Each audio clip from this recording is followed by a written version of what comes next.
You have a brain tumor. Those are life-changing words. The days following the diagnosis can be overwhelming for both patients and their family members. What will treatment be like? What kind of questions should I be asking my doctor? What kind of support is out there? We want to help you and your family navigate through this new and often complicated world of living with a brain tumor. One program that has been proven to be helpful is our Allies for Hope and Healing Mentoring Program. We will match you, a family member, or a caregiver with someone who has had a very similar experience.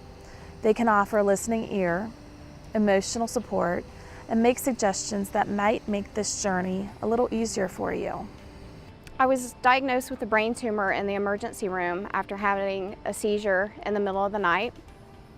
And before then, I'd never had a seizure in my life. And when they rushed me to the emergency room, they did an MRI, which showed a tumor that was actually causing swelling around my brain. And they highly suggested, because of the swelling and the location, that I had the tumor removed.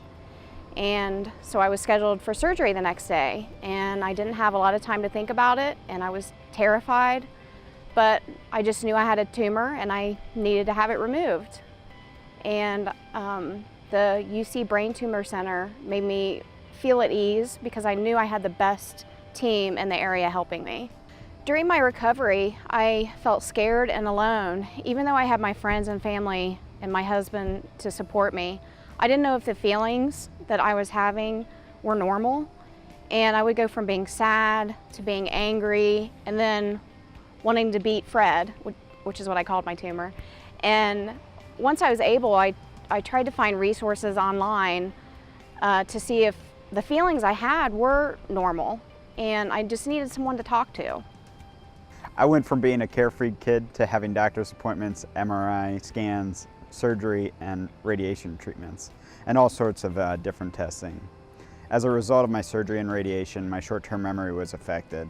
I went from being able to remember everything to not being able to remember what I was told 10 seconds later.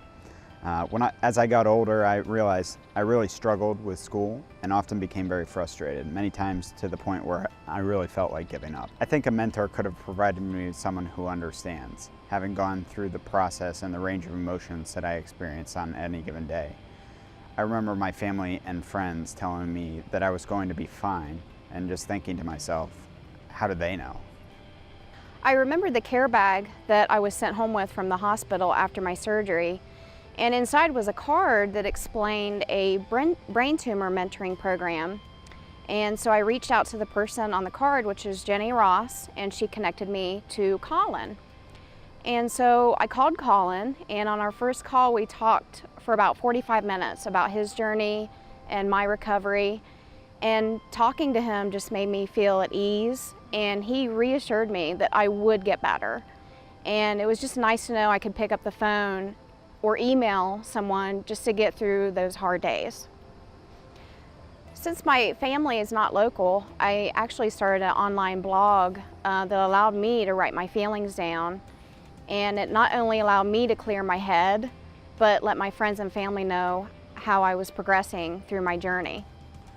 On our first call, I was nervous, but as we started talking, that went away and we had a great conversation. As we talked, I realized how much of our recovery had in common and feeling so many of the same emotions, frustrations, and concerns. I was able to share some of the things that helped me cope. I think that being a mentor has provided me with a great opportunity to give back to my community. It's amazing to be able to feel that you made a difference, and has even made me see that my brain tumor experience and struggles can be used to bring out a positive outcome for others. After my experience with Colin and the mentor program, I decided that I wanted to become a mentor myself and help others through their journey. Just having someone to talk to can make a world of difference, just like it did with me. There are benefits to having a listening ear from those who not only understand your journey, but who have also traveled this very similar journey. There is support available on a one-on-one basis, and you are not alone. For more information or to be matched with a mentor, contact us at 513-584-7043 or visit us online at uchealth.com/brain tumor.